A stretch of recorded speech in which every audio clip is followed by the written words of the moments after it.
And we're live. Welcome to another live chat here on the Bear Cam, brought to you by Explore.org. My name is Andrew. I'm a park ranger here in Katmai National Park. We're out here in the bush, southwest Alaska, about 350 miles southwest of Anchorage.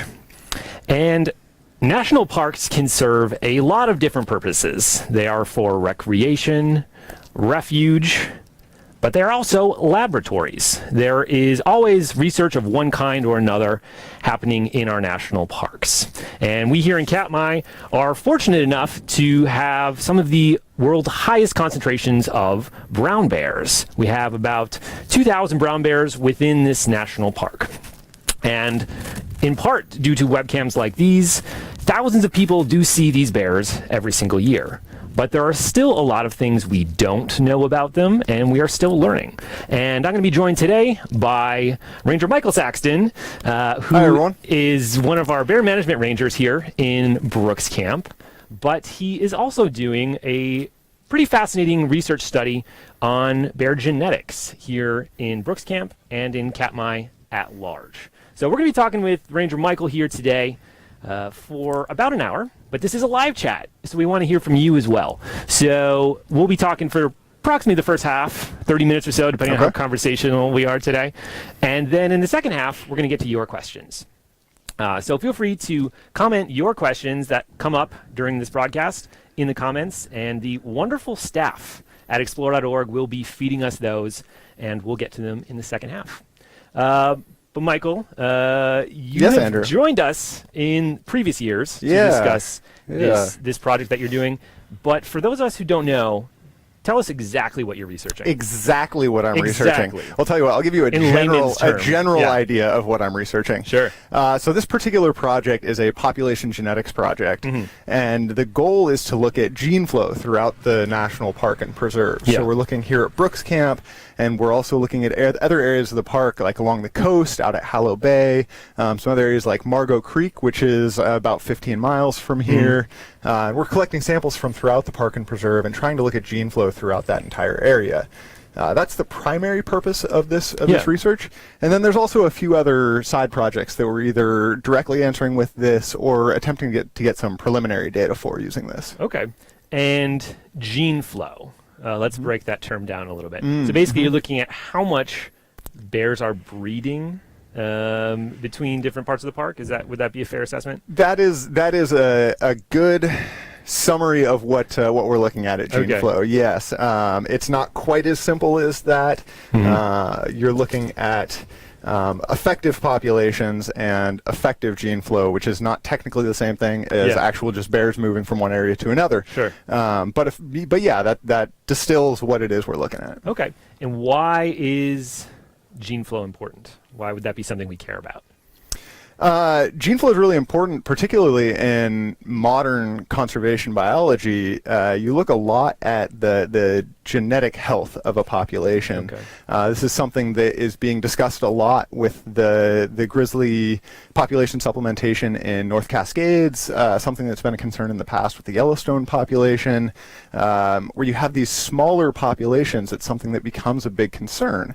Now, one thing that can be really useful is looking at these larger populations that are protected and apparently seem to be doing pretty well.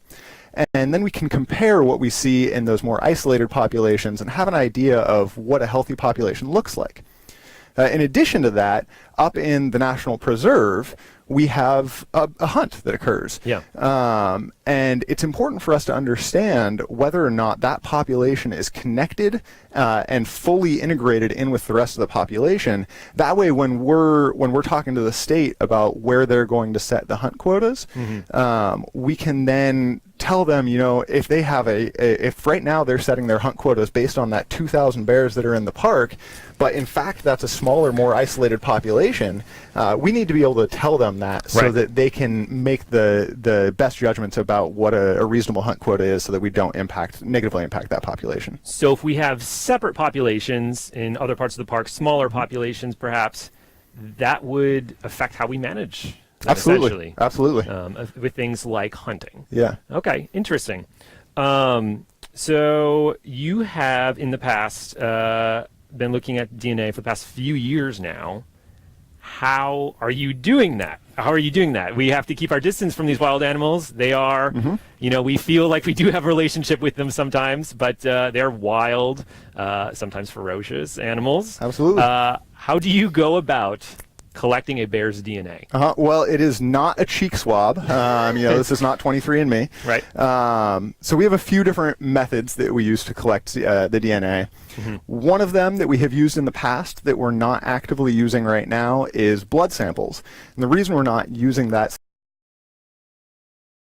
is that was incidental to another project that was occurring along the coast. I believe the webcam viewers are familiar with Joy and the project that she was doing out on the coast. Yep. And that project involved capturing 10 bears a year for 3 years.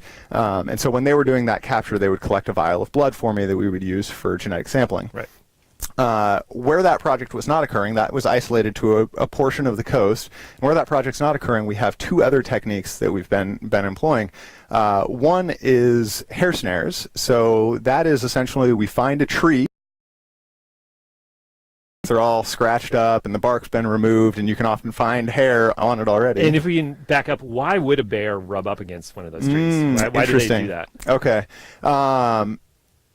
The best available research seems to indicate that it's a form of marking a territory. Okay. That they're doing some form of scent marking, and there's glands on their back that they're rubbing the scent from that gland. That way, when other bears come by, they can say, hey, Ed was here. It's the bear's version of graffiti, I suppose. Right. So that is a large part of it. Of course, there's always the possibility that they just itch occasionally and want to do that. But those commonly used rub trees, that seems to be a scent marking, a way of informing other bears who's around and that you're in the area. Okay, so you find these trees that bears have tagged with their scent, and then you set up a snare.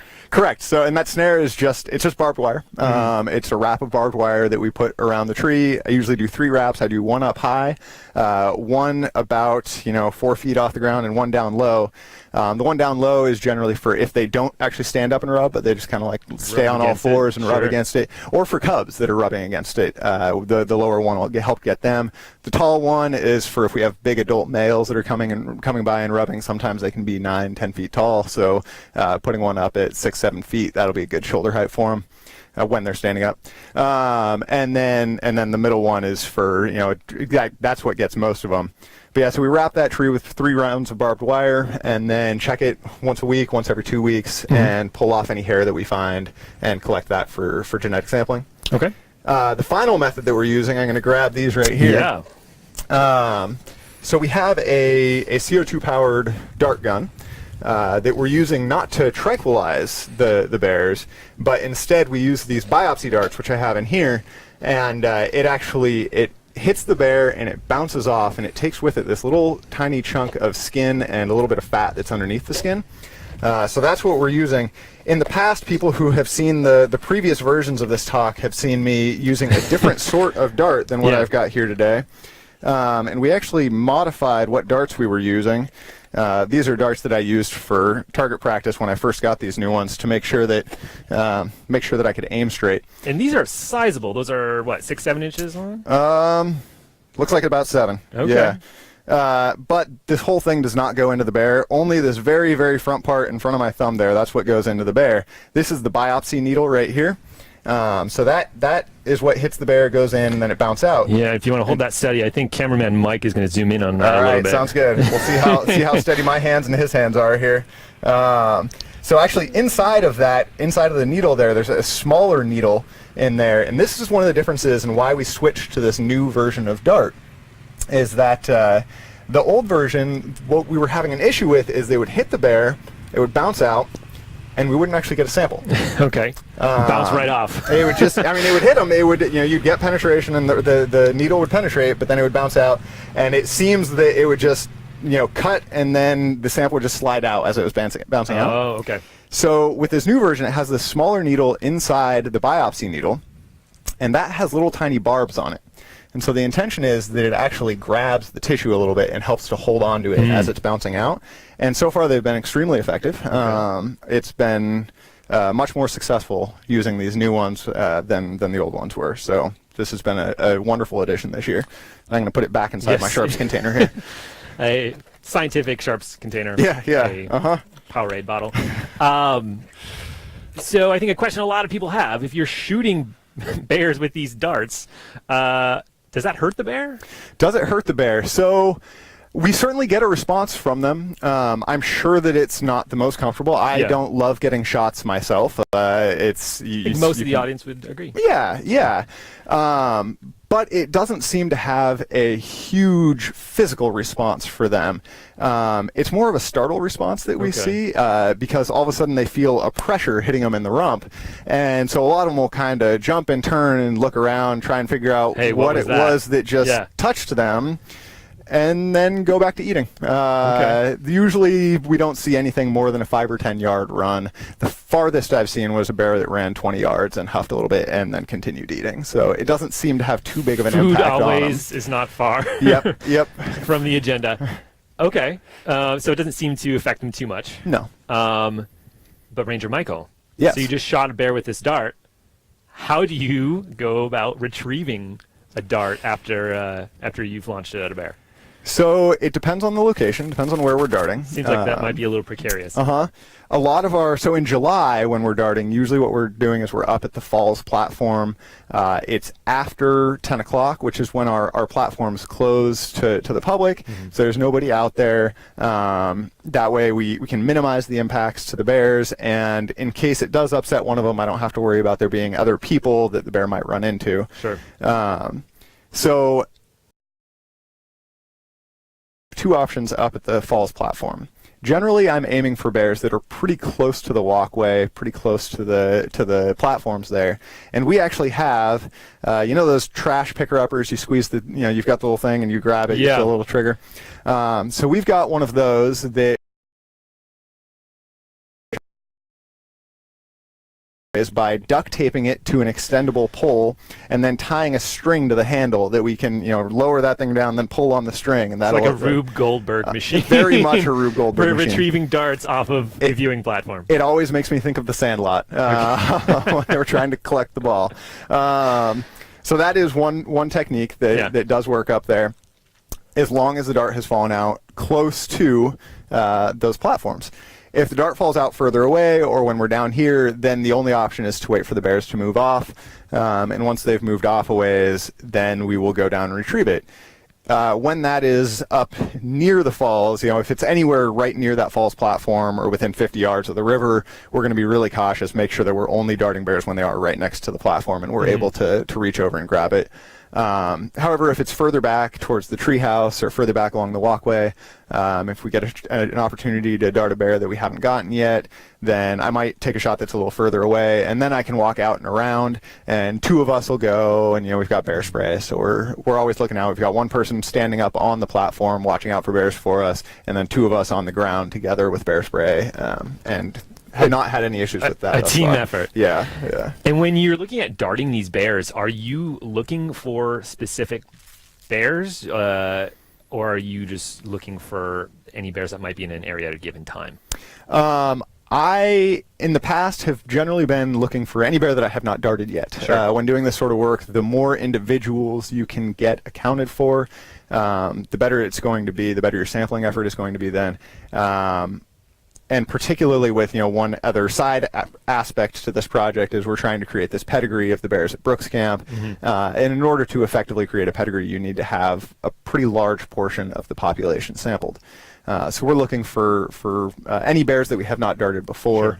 Sure. Another aspect to this project that I'm just starting to think about now is that in 2013, 2014, we seem to have a population drop amongst the bears all along the Alaska Peninsula.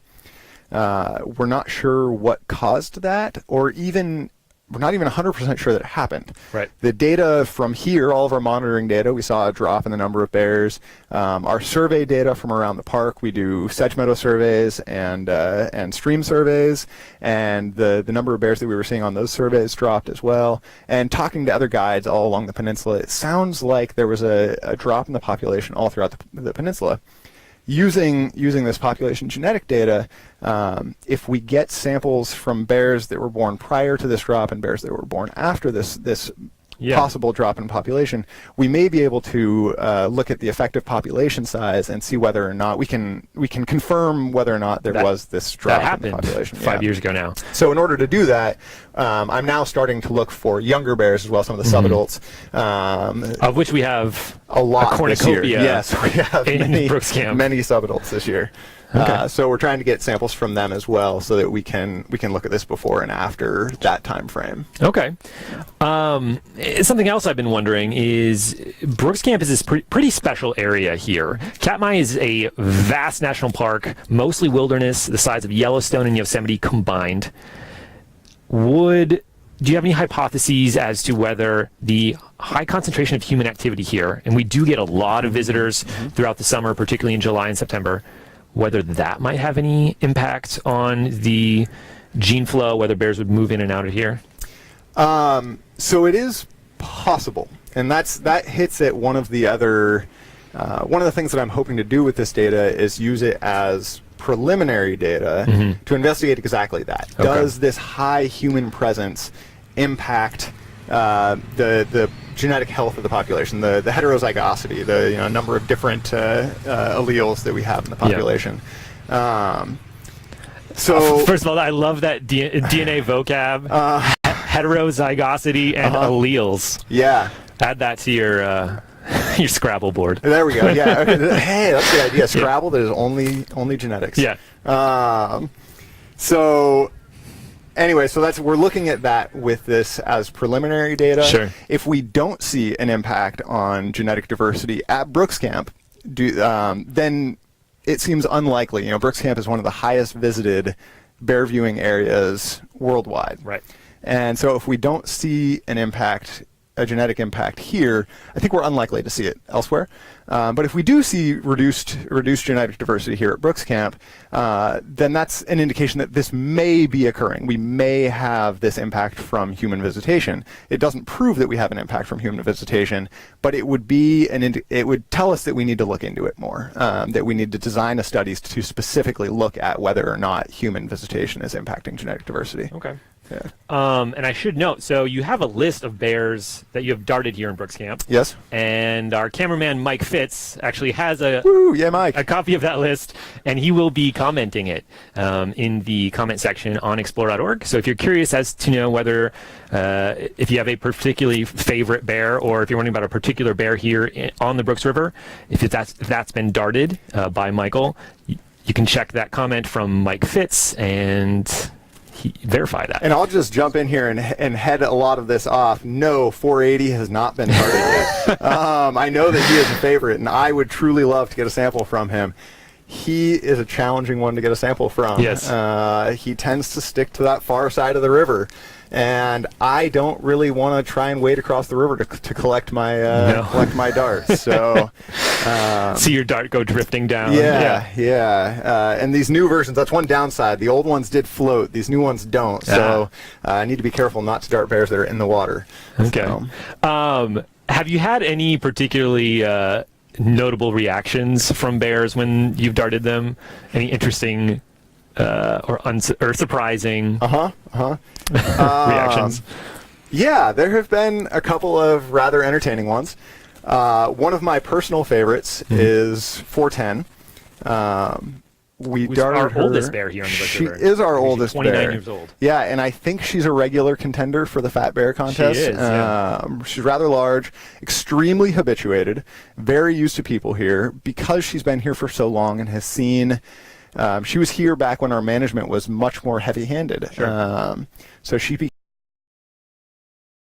it's tough for us to move her at all or to get much of a response from her in anything, and that includes darting. Yeah. So I think this was 2 years ago now that she was laying on the beach in September, and from the visitor center, this is after camp had closed, from the visitor center I was able to dart her. And the dart hit her, and she just laid there.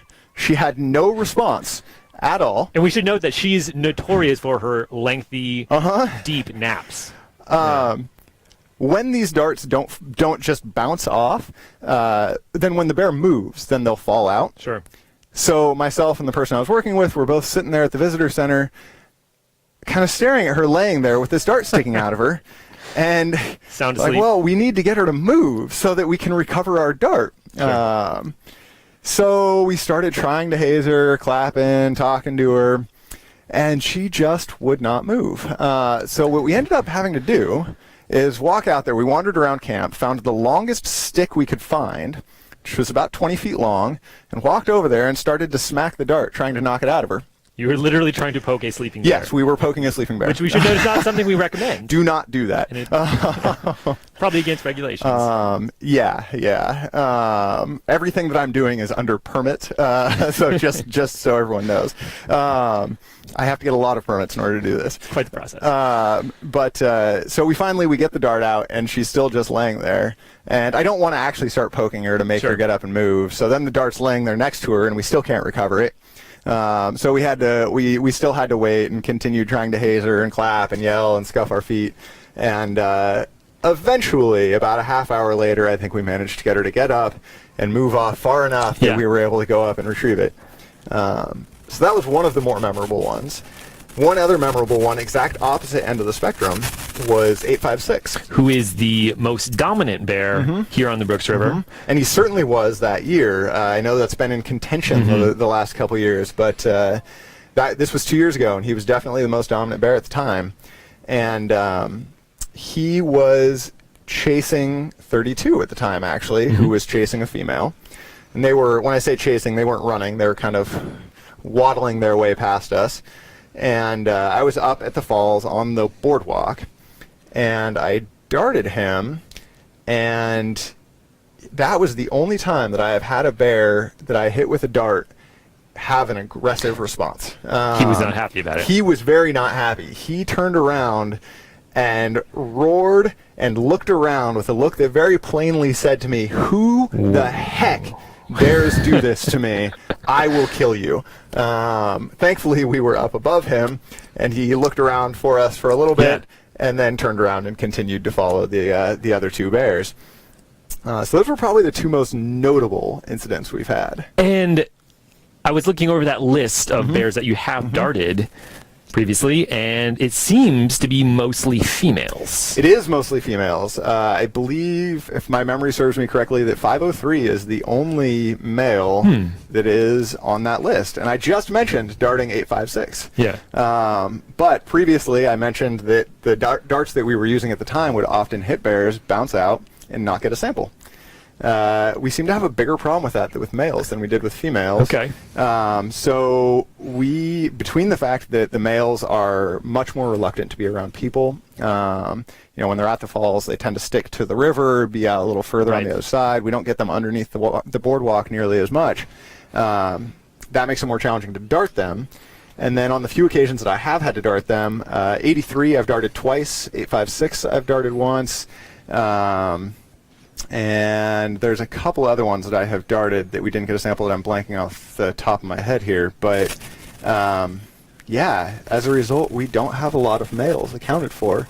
I am looking forward to this fall to try and remedy that to a certain extent, as much as we can. Okay, to sort of alleviate that gender imbalance. Yeah, the discrepancy there.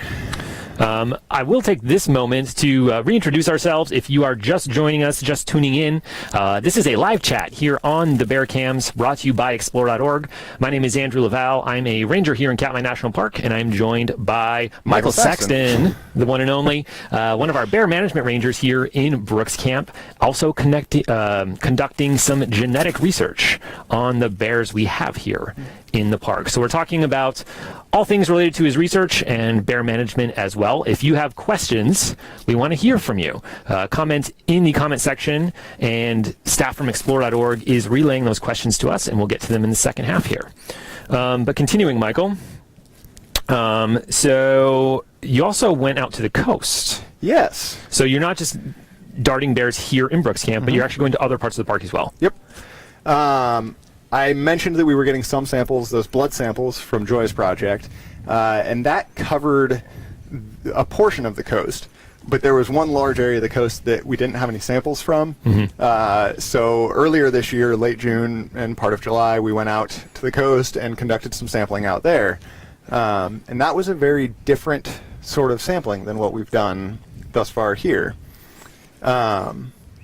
Largely around here, I mentioned, we go from the platforms, or in the fall, I'll do it from the lower platform, or even in camp, but I'm always trying to dart from some sort of a protected area so that if I have an 856 like response, I have somewhere that I can go and protect myself. So what we were doing on the coast is we were actually darting from a boat. And it was just a small 16-foot, I think, Lund, a little fishing boat, essentially. And we had no idea how that was going to go. We really didn't. This is the first time you've done this. It was, yeah. We really didn't know if there would be bears in the areas that we were looking at that time of year. We didn't know how those bears would respond to boats approaching them. Right. Because it is remote out there. They do not see the highest visitation that we have here in Brooks Camp. Yeah. So we really didn't know how well that was going to work, if we were going to get any samples at all. Yeah. And it was an interesting experiment. We did get 9 samples out of it, which was great. I was very pleased with that with that number, considering it was such an unknown. But what it was trying to figure out the best way to approach the bears was really interesting. We started off thinking, well, if we see bears walking down the coast, we'll pull a boat up in front of them and just wait for them to walk past us, and we can dart them as they walk past. That's what I would do here at Brooks. But as we just discussed, the bears there are not used to people like the bears here. Yeah. So they'd see that boat pull up in front of them and pretty much immediately turn and go up into the woods.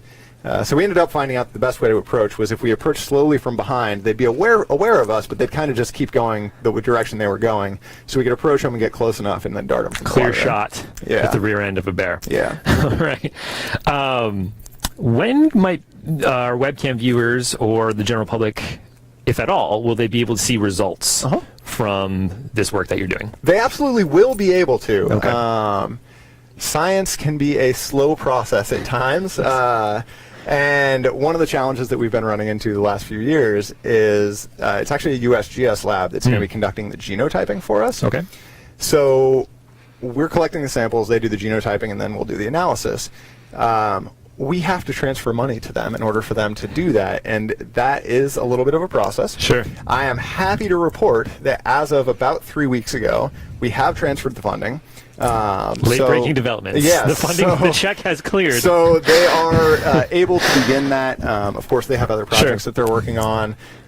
So we're still figuring out when we're going to be getting the data back from them. And then once we get the data back, of course, analysis takes a little while as well. My hope is that by next summer we'll have some analysis done that we can post. This is not. None of us have any interest in trying to hide data until it's published or anything like that. I'm happy to release it the moment we get any raw data. So as we do the analysis, we'll be feeding it to Explorer and to the Rangers here to get out onto the web. So science is slow, but science is happening. Stay tuned. One question we have gotten from webcam viewers in the past is, to what extent, if you have any idea, is inbreeding happening here in the Brooks River area, and would that be a problem? Why would inbreeding be bad? So, a very good question. Yeah. And the answer is we have no idea. Okay. As far as is it occurring right now? Yeah. That's part of the intention of this project, is to look at whether or not we do have. I mean, inbreeding is one of the things that can lead to that. I'll use that word again, reduced heterozygosity. So the reduced diversity, essentially, genetic diversity here. So that is one of the things that we're looking at, and that can be a big problem.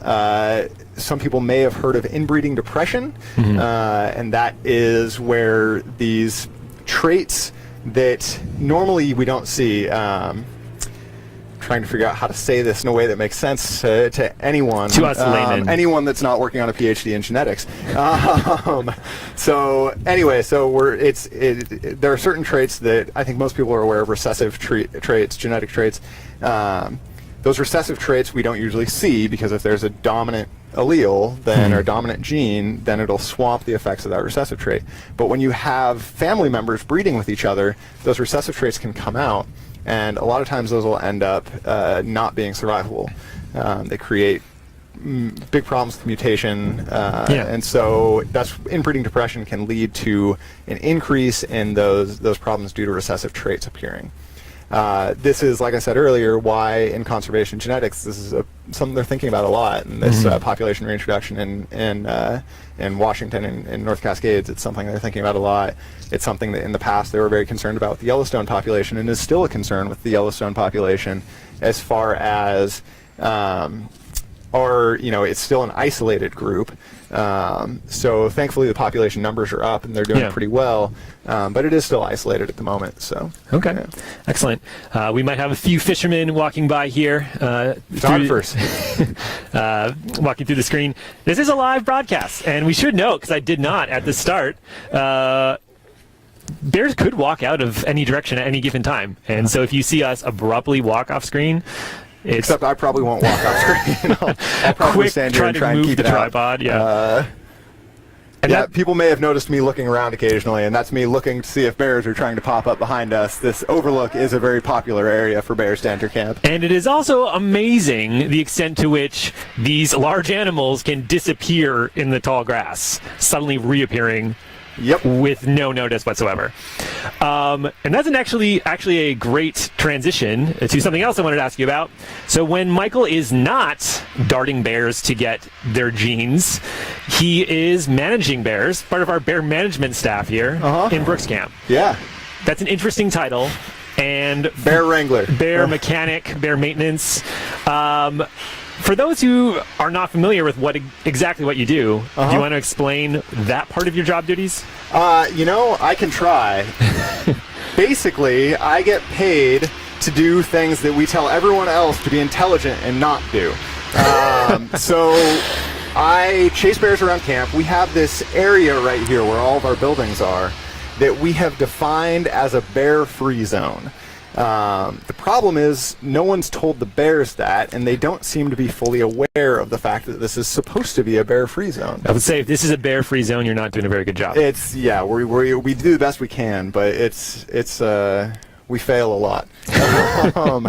It is challenging. This area happens to be right where bears are trying to go. They're trying to get from the river to the lake, so they're transiting back and forth across this area very regularly. We also have this nice mowed grass right here, which is tasty. It tastes great. Bears love that early spring. Get fresh shoots coming up off the mowed lawn, so bears come in to try and eat that as well. It seems there's some indication that sows with cubs and subadults will also use this area as a safe haven from the big males. Big males don't generally like being around people that much. A little bit more skeptical of us. And sows and cubs and subadults, they may also be, and they also are skeptical of us, but maybe not as skeptical as they are of those big males. So they can use us as protection. So there's a lot of reason that the bears will come into camp. Yeah. And so we on the bear management team, a large part of our job is when they do come in, trying to then kick them back out and make the experience uncomfortable enough that they will slowly start to learn the boundaries of camp. Okay. And when you kick them out of camp or haze them, what does that look like? Oftentimes it's just lightly scuffing our feet in the gravel, clapping. So it's noise. It's noise, yeah. That's a lot of what it can be. It can, sometimes we get noisemakers involved, and especially with subadults that we're trying to teach those boundaries of camp, a lot of times we'll get a little bit more aggressive and we might charge them, so we'll go running towards them, making a bunch of noise, and try and make the experience a little bit more negative as we're teaching them those boundaries. Doing everything that we tell the average visitor not to do. There is a reason why. I haven't actually surveyed this, so I don't know that this is true, but I'm pretty sure I have been charged more than anybody else in Brooks Camp at this time. You hold the title? I think I hold the title at the moment. And others, every year, pretty much everyone on our bear management team gets charged a few times. Because we're doing those things that you're not supposed to do. All of us are trained in how to deal with that scenario when it does happen. So we are prepared. We train with our bear spray at the beginning of the season. We practice drawing it so we get that muscle memory down. We know how to identify the different types of approaches, if it's an aggressive approach or a defensive approach. If it's subadult or an adult male, there's going to be a different way you respond to that. So we make sure that we know how to respond to those situations when they do become a little more aggressive and a little more of a potentially problematic situation. What are some of the criteria that you would use to decide whether or not to haze a bear? And part of the reason I asked this is we did have some viewers, I think it was last week or the week before, asking some questions about a bear that was sleeping in the vicinity of the bridge, and Bear Management made the staff made the decision to move it away from the bridge. Yeah. What are some of those factors that you consider when making that decision? So outside of this bear-free zone, because in this bear-free zone, as soon as they're there, if it's during daylight hours, essentially, we will haze them, move them out. As we get out of this area, especially towards the river where the bears are feeding and they really need that food resource, we want to be a lot more respectful of their need to get that food.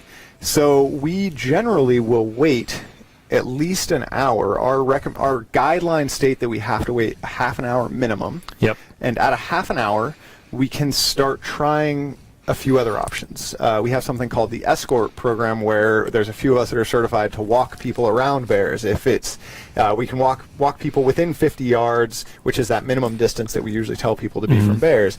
As long as it's outside of 25 yards, we can walk people around the bears. If the bear is sleeping in an area where that's not an option, because there are no routes around the bears that don't take us through the river, essentially, then at around an hour, we might start considering moving the bear. Things that go into that decision: are there any other bears closing the bridge? Because there's certainly no point in moving one bear if it's still going to be closed. Right. Is it a sow with cubs? A lot of times we'll try and be a little bit more cautious with sows with cubs. Is that because the sow with cubs, they're a little more protective? Is it because they are coming closer to camp for more protection, as you said? Why might sows with cubs be different? So part of it, as you mentioned, is that sows with cubs can be a little bit more defensive. So for our own safety, sometimes we will give them a little more space. However, the majority of that decision rests on the fact that sows and cubs, sows that are providing for cubs, need a lot of nutrients in order to survive the winter, in order to keep all their cubs alive. So we want to make sure that we're giving them the opportunity to get all the food and all the rest that they need in order to make it through the winter. Other factors that go into it, of course, we don't want to push bears into other people, so we're not going to haze bears. Not going to haze bears if we know there's people on the other side of them. And otherwise, it's just the bear management team will get together and we'll talk about what's this bear's temperament like, how long has this bear been laying there, how long have people been unable to cross the bridge in general, if there's been other bears closing it for 8 hours, and this one's only been there for an hour, but we have an opportunity by moving this bear, then we may take advantage of that and move the bear in order to facilitate movement back and forth across the river. That way people don't miss connecting flights when they're trying to get out here. Seize the moment when you can. So that's some of the considerations that go into it when we're thinking about those things. Okay. I have one last question for you before we turn it over to viewer questions. Another project that you're working on, I wanted to ask about, is a project related to time-lapse cameras located on the lower platform. Next year, Katmai National Park has plans to build a new elevated bridge over the river, and the time-lapse project is related to that. So Katmai has done time-lapse photography projects in other areas of the park before. The idea is to look at how bears use the river, or whatever area, sedge meadow, river, whatever it is they're looking at, and how human use of that area impacts the bears' use of the area. So our goal with this project is we set up these time-lapse cameras this year, and we're going to be looking at bear use of this lower river area before and after the bridge installation. Okay. And part of it is also not just how the bridge itself impacts things, but as we're figuring out management of this new bridge, how do various management strategies impact bear use of the lower river? So we're going to be collecting data. We've been collecting data this year, and we're going to be collecting data over the next few years. And then we also have some time-lapse photography work in the lower river area from a number of years ago, the 2010, 2012 timeline. So we'll be using that data as well and looking at how this bridge impacts the use of the river and then how we can manage the bridge in order to minimize our impacts on the bears. So a scientific way to look at the before and the after. And Michael, we have a plethora of questions from viewers. They've been chiming in as you've been talking, asking about all sorts of things. These have been passed on to us by the staff at explore.org. Once again, if you are just joining us, this is a live chat we are doing here on the Bear Cams. My name is Andrew Laval. I'm a ranger here in Katmai National Park, and I'm joined by Michael Saxton, a bear researcher and one of our bear management rangers here in Brooks Camp. And so we're going to get to a few of your questions you've been asking throughout this broadcast. Let's see. So we'll do this as fast as we can. Ranger Michael, how many bears have you darted this year, summer of 2018? Including the ones on the coast, I believe I have gotten samples from 11 bears. And usually the fall after camp closes is when we get most of our samples. Okay. All right. Ranger Michael, period. That's actually how they began this question. I've been wanting to ask you a question for quite some time. There is a famous video on the internet of you attempting to dart 480 Otis on the far end of the lower river. It appears that you took aim and then decided not to dart him. Could you explain your decision? That was not an attempt to dart 480. There was no chance I was going to dart a bear on the far side of the river. That was me checking the sights on the CO2-powered rifle. Okay. And I turned on the laser pointer portion of it, and everyone was very good about telling us that there was somebody using a laser pointer out there, which I do actually appreciate. It's nice that people are checking on those sorts of things. Yeah. I think they were talking about you at the bridge one day. Me at the bridge. Okay, so Mike Fitz is telling us that maybe there was a different scenario on the far end of the Lower River Bridge. Lower River Bridge. Was that 480? Okay. I might know the one that you're talking about. Separate attempts. Okay. There have been multiple attempts to dart this bear. I do know which one you're talking about. Yeah, that was a situation where the location of the bear, I didn't feel comfortable with my ability to dart it safely. Not my safety, the bear's safety. The way that I was going to have to position myself, I didn't feel comfortable with my ability to control the firearm well from that position. And it is not worth getting a sample if there's any chance it's going to endanger the bear. So there have been a number of scenarios like that where I potentially have a shot, but either the bear's moving too quickly or it's in a location that I can't get a comfortable shot. And I'm just not, I won't take the shot if I'm not comfortable with it. Perfectly reasonable. And BTW, this person says, his head looked about 3 to 4 times the size of yours. Gosh, I hope my head's not.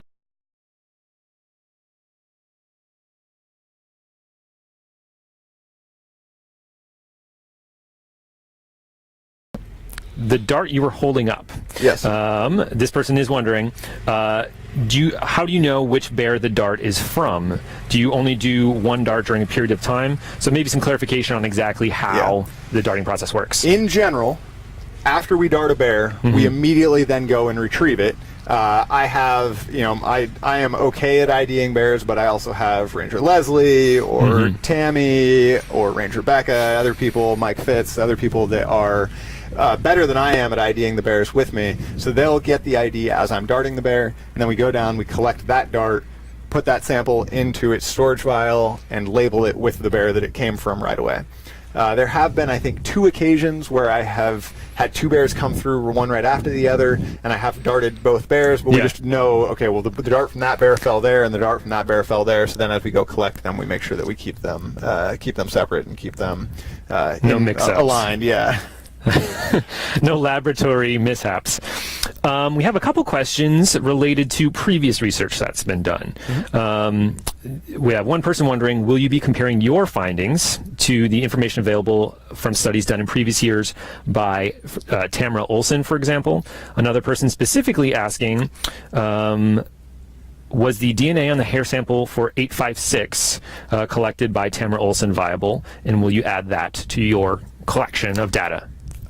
So we do intend to compare to that previous data from Tammy Olson's project. The lab that we're using, this USGS lab, the reason why we're having them do our genotyping is specifically because they were involved in that project. And with microsatellites, which is the type of genotyping that we're doing, or the type of marker that we're using, it can be pretty finicky from lab to lab, so we're specifically using one of the labs that was involved in that project so that we can compare to that old data. Whether or not Tammy got data from 856, I don't remember off the top of my head, and I would have to compare. I'd have to look back at that to see whether or not we have that data. Okay. Cool. This person is wondering, you're using words like heterozygosity. What degree do you have to do this work? Boy, in order to do this work, there is no degree requirement in order to do research. I have a Bachelor of Sciences in Wildlife and Fish Conservation Biology, and I am currently 4 years into a PhD in biology, in which I'm doing population genetics and hibernation physiology work. Doing things like master's and PhD degrees helps to train you in how to do this kind of research. Understanding how to formulate a question and how to approach answering that question can be tricky, and that is the point of getting these sorts of advanced degrees.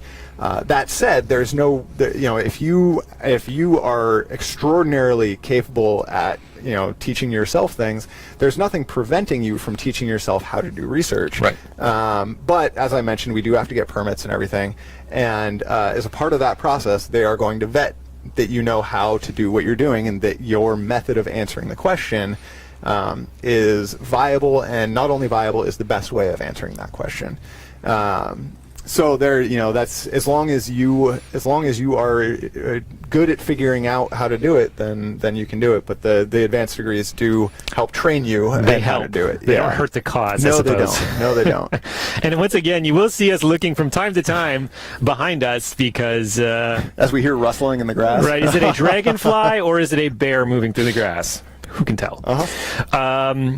Bunch of other questions coming through. Subadults. You Yes. mentioned that we have a lot of subadults in camp this year. Yes. By one count, we have close to 20 in the Brooks River area. Are you looking to dart any specific subadults? Where are they on the agenda? So this is, I addressed this a little bit earlier. I don't necessarily have specific subadults that I'm looking for. Sure. But those bears that were born after that apparent population crash, I am interested in getting samples from. And then, of course, most of the subadults, I don't like darting bears when they're really small. That once again falls into that. I don't want to do anything that has any potentially negative consequences for the bear. Right. So a lot of the subadults are starting to get to a size where I would feel more comfortable darting them. And so if it's a bear that I haven't gotten before, then we will certainly make an attempt to get a sample from them. Okay.